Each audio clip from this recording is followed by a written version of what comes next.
ya, sebuah instrumental musik yang mungkin Anda tidak asing ya, karena memang itu adalah musik pembuka dari film X-Men ya, The Movie. Ya, saya tidak tahu ini yang bikin instrumentalnya siapa. Nah, yang jelas kenapa hari ini saya mengambil musik ini sebagai tema pembuka kita, karena rekaman kali ini terinspirasi dari gara-gara 2 hari lalu ya. 2 hari lalu saya dan istri nonton film terbaru lanjutannya ya dari X-Men ya. X-Men judulnya Days of Future Past ya. Jadi membahas tentang waktu, dan di situ melibatkan apa ya? Yang menarik, film ini fiksi tapi ilmiah gitu. Jadi di situ nggak semuanya bohongan, tapi teori-teori yang disampaikan di situ di dalam film itu benar-benar memang merupakan teori yang dikaji di dalam ilmu fisika. Nah, teman-teman, di dalam film X-Men yang terbaru itu di situ dikisahkan X-Men para mutant ya mengalami satu bencana hebat di masa depan di suatu tahun berapa saya lupa itu, di mana mutant-mutant dibantai oleh satu mesin yang diciptakan oleh manusia yang mampu meniru apapun kemampuan dari mutant ya, sehingga X-Men bisa sampai habis punah ya populasinya. Jadi perang besar antara manusia dan mutant. Dan yang menarik di situ Magneto dengan Profesor X bergabung ya. Ya. Oke. Dan yang dilakukan di situ adalah karena salah satu mutant memiliki kemampuan untuk mengirim kesadaran atau seseorang ke masa lampau, maka untuk mengubah keadaan ini kita perlu mengubah masa lalu sehingga masa depan yang mereka alami bisa berubah. Nah, ini menjadi sebuah mungkin sebagian orang mengatakan ini kemustahilan ya, mana mungkin yang sudah terjadi bisa diubah. Nah, tapi tema hari ini kita kasih nama apa? Change the past, change the future. Ya, mengubah masa lalu, mengubah masa depan. Nah, teman-teman, mungkin banyak sekali di antara kita yang memiliki satu rencana di depan, di masa depan. Bisa begini, bisa begitu, bisa seperti si A, bisa seperti si B, dan sebaliknya. Dan itu satu hal yang sah-sah saja toh, karena kita tentu harus memiliki tujuan kemana kita akan melangkah. Nah, seringkali banyak di antara kita yang terjebak untuk merencanakan atau membuat segamblang mungkin apa yang kita rencanakan ke depan ya. Hanya membahas tindakan apa yang kita lakukan sekarang. Hanya itu, hanya sebatas itu yang dikuatkan. Dan faktanya banyak juga kan yang tidak berhasil kan, meskipun sudah secara matang dilakukan itu. Nah, sebenarnya yang perlu kita lakukan bukan hanya itu. Sebenarnya ketika kita menginginkan sesuatu macam-macam dan sebagainya, itu tidak ada masalah menurut saya di situ. Ya mungkin ada beberapa masalah ya, adalah ketika Anda tidak berani memimpikan sesuatu ke depan, tidak berani membuat cita-cita. Oke, itu masalah. Tapi menurut saya bukan masalah yang terlalu serius. Pertanyaannya, kenapa Anda tidak berani memimpikan? Dan kenapa yang banyak juga yang punya mimpi yang sangat besar, tapi yang nyatanya juga tidak bisa meraihnya? Why? Kuncinya adalah masalah. Sekarang gini, kalau Anda perhatikan, mengapa di bumi ini banyak masih misteri dari peninggalan-peninggalan kaum terdahulu ya, dari suku Maya, ada piramida Mesir yang sampai hari ini para ilmuwan sudah mulai ragu untuk mengatakan itu bangunan kuno karena teknologinya tinggi. Di setiap peradaban kita akan selalu ditinggali oleh jejak-jejak rekam masa lalu, dan kita akan menyadari bahwa ternyata rahasia itu di zona terdahulu. Masa lalu itu adalah kunci dari kita hari ini dan masa depan. Rahasianya di sana. Makanya kalau Anda, apapun agama Anda buka kitab suci Anda, isinya cerita apa? Kisah-kisah kaum terdahulu. Kenapa? Karena hidup itu polanya itu aja, hanya beda casing kok. Hanya beda kemasan, tapi esensinya sama. Ya. Nah, jika dunia di dalam diri kita seperti itu, maka di dalam diri kita, di dalam batin kita pun sama. Kita juga punya masa lalu yang kita sebut pengalaman sejak kita kecil ya sampai sekarang. Jadi sebenarnya apabila kita sedang menginginkan sesuatu, sebenarnya secara vibrasi, maka semua kemungkinan di masa depan yang possible, ya, karena tidak ada yang tidak mungkin kalau dalam fisika kuantum, semuanya possible. Anda mau jadi A, B, C itu possible. Cuman possibility ini, kemungkinan ini kan mau jadi realita, itu bukan butuh banyak variabel. Ya, kita tidak bahas aspek tindakan di sini, tetapi yang jelas, vibrasi juga bekerja. Ketika kita menginginkan sesuatu A di masa depan, maka kemungkinan possibility A di masa depan ini akan mengkonfirmasi kecocokan mungkin nggak sih jadi realita dengan masa lalu kita. Nah, kaitannya apa? Masa lalu kita ini adalah proses ya, pengalaman kita dalam yang membentuk kita, cara kita memandang kehidupan sekarang. Kalau misalkan Anda tanya kepada para terapis, ya para psikolog yang sering-sering membahas kenapa orang stuck hidupnya tidak bisa maju, hampir semua persoalan itu terletak di mana? Di pemrograman hidup mereka, di pengalaman mereka itu, di sudut pandang pada peristiwa terdahulu yang tidak tepat. Jadi change the past, change the future itu gimana? Berarti Anda terus harus menjadi mutant, terus memiliki kemampuan seperti yang ada di film X-Men, bukan. Kita sebenarnya sudah memiliki kemampuan itu kok. Kalau Anda sadari bahwa pikiran kita kan sudah bisa melintasi ruang waktu. Anda berdiri di sini, misalnya Anda berada dalam kamar, pikiran Anda bisa seketika itu melayang berada di pantai. Atau pikiran Anda membayangkan tahun 2075. Atau pikiran Anda mundur kembali ke masa lalu, bisa kan? Jadi pikiran Anda itu mesin waktu. Jadi yang perlu kita lakukan ketika kita mengalami suatu hambatan dalam hidup adalah ketika kita merasa penataan hidup ke depan itu udah oke, kenapa masih terjadi sebuah gesekan-gesekan yang tidak nyaman, maka kita perlu cross check masa lalu kita.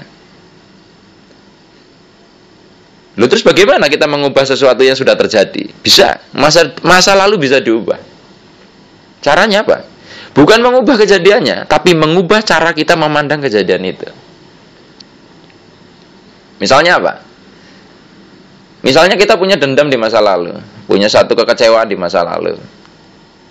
Kita mengalami satu penderitaan dan kita memberikan sebuah label pemaknaan yang sebenarnya membuat possibility yang kita mau di masa depan itu tidak confirm, tidak cocok. Wah, nggak bisa, Rip.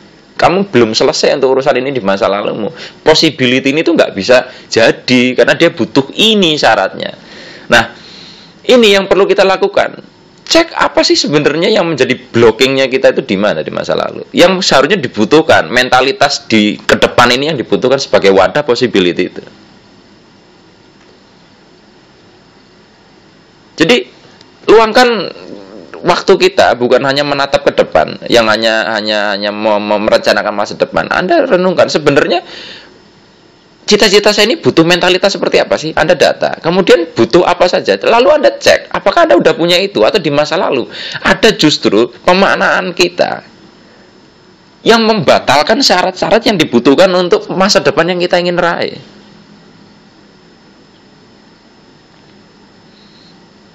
Jadi yang saya maksud change the past, change the future aja, change your paradigm, change your cara pandang Anda, cara Anda melihat peristiwa masa lalu itu. Nah, sebenarnya kita kan hidup seperti merangkai puzzle. Kita hidup seperti merangkai puzzle, ya Anda tahu puzzle ya, kayak gambar utuh kemudian ada dijadikan kepingan-kepingan itu loh, ya. Nah, tentunya Anda baru bisa menyusun gambar utuhnya ketika Anda memiliki lengkap semua kepingan itu kan. Ya. Nah, pengalaman hidup kita itu sebenarnya adalah kepingan-kepingan puzzle itu. Nah, sekarang apa yang terjadi kalau misalkan saya kasih puzzle, ya.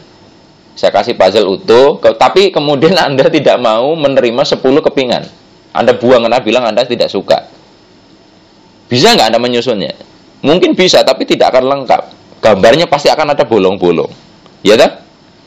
Nah, pengalaman yang di masa lalu Anda berikan satu label emosi yang tidak baik, seperti dendam, kekecewaan, ya, Anda merasa jadi tidak pede karena Anda dulu pernah dibilang goblok dan sebagainya, whatever, atau Anda pernah dizalimi orang dan Anda memberikan pemaknaan yang tidak pas, ya, itu sebenarnya akan menimbulkan rasa menderita kan di dalam diri. Nah, penderitaan itu adalah bentuk penolakan terhadap pengalaman. Karena ketika kita menolak, kita tidak bisa mengambil pembelajaran. Gitu. Nah, satu-satunya cara supaya kepingannya lengkap adalah kita harus menerima itu. Nah, ciri dari menerima, kita sudah bisa melihat hikmah positif pembelajaran dari kenapa itu terjadi. Jadi kalau misalkan kita coba mundur ke masa lalu Anda bertanya, ada nggak hikmah positif yang saya rasakan dari kejadian itu? Amati perasaan Anda. Ketika Anda masih dongkol, maka belum selesai, Anda belum mengubah masa lalu Anda. Ubah apa pembelajarannya, dan Anda amati vibrasi Anda, perasaan Anda gimana. Ketika Anda sudah oke, berarti sudah oke. Jadi ukurannya bukan hanya di pikiran Anda dimaknai begini, Anda harus cermati tubuh Anda, nyaman nggak? Karena itu indikator yang jujur. Perasaan Anda gimana? Ya.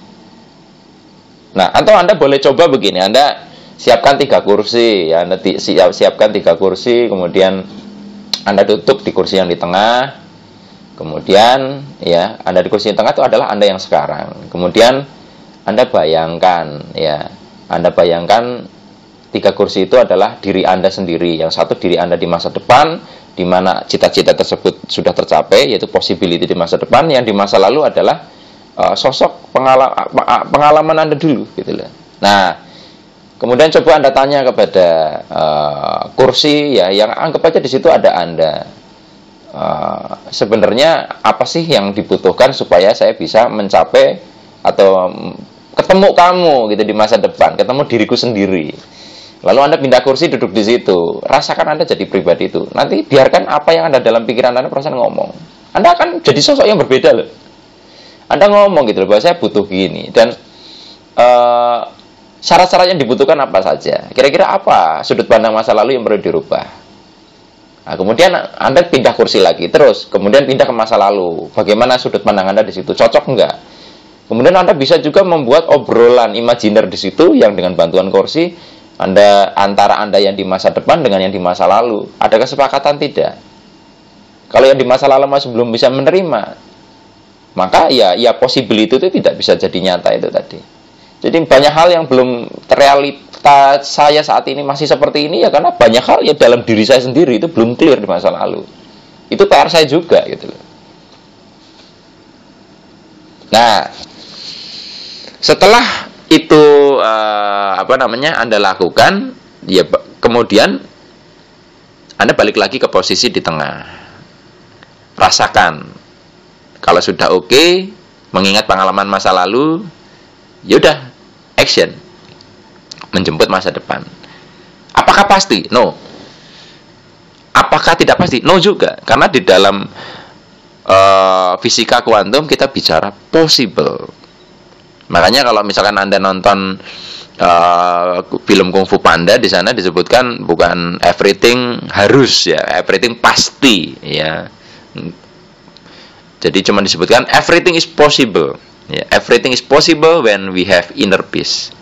Possible itu mungkin, ya. Kemungkinan ya bisa kecil, bisa besar, dan bisa besar banget, ya. Tapi kemungkinan itu kan bisa jadi kepastian.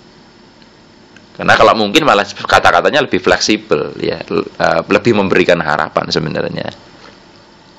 Nah, jadi teman-teman, kalau misalkan sudah memahami ini, ya Anda tidak heran apabila misalkan orang, ya, kemudian melakukan di terapi atau pakai apa, misalkan hipnoterapi, ada satu teknik di situ namanya regresi, ya, orang itu dibawa mundur, ya, pikirannya ke bawah sadarnya di masa lalu di sana di cleansing, dibersihkan, diubah sudut pandangnya, kemudian kembali lagi ke hari ini, dan tiba-tiba hidupnya berubah jadi lebih mudah. Ya karena itu adalah satu metode change the past, ya.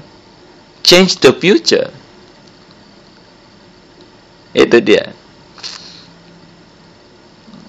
Nah, nggak maksud saya hari ini teman-teman ya. Nah, dan kalau misalkan Anda perhatikan lagi di film X-Men itu kan apa ya? Di situ dikatakan bahwa the future itu belum di upset ya, apa istilahnya itu unset. Jadi saya harus sedikit juga membicarakan tentang kalau masa depan bisa diubah tuh gimana kan? Balik lagi ini kita bahas tentang masalah takdir macam-macam. Katanya semua takdir sudah diset oleh Tuhan dan kita ya tinggal mengikuti. Saya masih mempercayai bahwa definisi dari masa depan sudah diset itu adalah dalam bentuk possibility. Jadi setiap pilihan-pilihan kita apapun itu konsekuensinya sudah ada di masa depan dan itu semua sudah ada ceritanya. Itu tinggal dia mau naik jadi realita atau tetap berada di lautan kemungkinan. Nah, kemungkinan itu ya tadi tergantung pilihan-pilihan kita sekarang dan juga masa lalu kita. Jadi takdir itu possibility, ya. Takdir itu possibility dan kemungkinan yang dia itu jadi nyata dari berbagai faktor. Nah, hari ini yang kita bahas adalah bahwa masa lalu kita semua ya yang tertulis di dalam kitab di dalam diri kita itu yang menentukan apa yang akan terjadi ke depan. Bahkan dalam beberapa kasus saya melihat bahwa orang yang sudah belajar vibrasi, sudah belajar macam-macam masih belum clear hidupnya. Kadang ini tulisan cerita itu turun bahkan dari generasi sebelumnya. Nah, ini mungkin ada yang bilang karma macam-macam ya, meskipun definisi karma sebenarnya udah nggak tepat. Tapi gini, kalau memang keturunan tidak ada dampaknya, bukankah hasil riset menunjukkan bahwa kalau ibu stres saat hamil, anaknya juga cenderung stres juga loh. Dan banyak kasus yang sering saya temui info gitu ya, ketika saya cross check orang tuanya juga begitu. Sekarang dia dalam perceraian, orang tuanya dulu begitu. Sekarang anaknya beberapa orang tua anak ini hamil di luar nikah, ternyata orang tuanya juga dulu begitu. Bahkan dulu mungkin kakeknya. Karena setiap peristiwa itu kan akan disertai emosi tertentu. Nah, emosi ini juga akan menginfluence, ya, memberikan satu perubahan di kode-kode di dalam DNA kita, ekspresi DNA. Dan tahu sendiri kan, DNA itu juga bisa turun ke generasi selanjutnya kode-kode itu. Nah, itu juga jadi blueprint kehidupan kita. Jadi kalau kita ingin mengubah itu juga, kadang kalau misalkan masa lalu kita sudah clear, it's okay, coba cross check ke generasi ke atas. Oh, ternyata orang tua saya juga seperti itu ya. Anda sadari saja, Anda terima apa adanya, dan Anda melakukan sesuatu yang mungkin belum dilakukan oleh orang tua. Misalkan orang tua dulu pernah menipu orang, belum pernah minta maaf. Nah, hari ini ya, misalkan Anda sudah terlanjur menipu orang juga, Anda minta maaf. Karena kalau tidak itu akan terus turun. Ya. Kalau saya melihat ada kedekatan antara nasab dengan nasib ya, nasab dengan nasib, keturunan dengan nasib.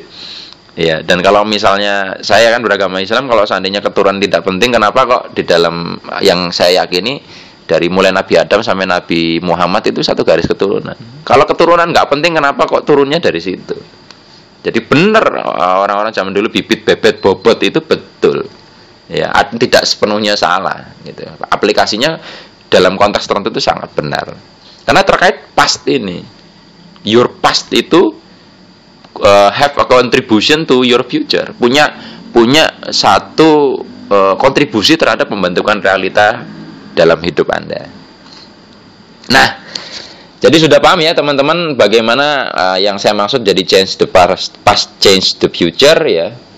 Jadi saya tekankan lagi, sadari, luangkan waktu Anda untuk merenungkan apa sih yang mungkin salah di dalam hidup Anda. Sebelumnya cara pandang Anda, maksud saya, lalu ambil sudut pandang yang tepat sehingga Anda bisa menemukan hikmah positif. Dan Anda bisa menemukan puzzle kehidupan Anda, dan Sehingga ketika Anda memiliki satu cita-cita, maka konfirmasi dari possibility di masa depan akan menemukan kecocokan, sehingga jadi lebih mungkin untuk menjadi sebuah realita gitu ya.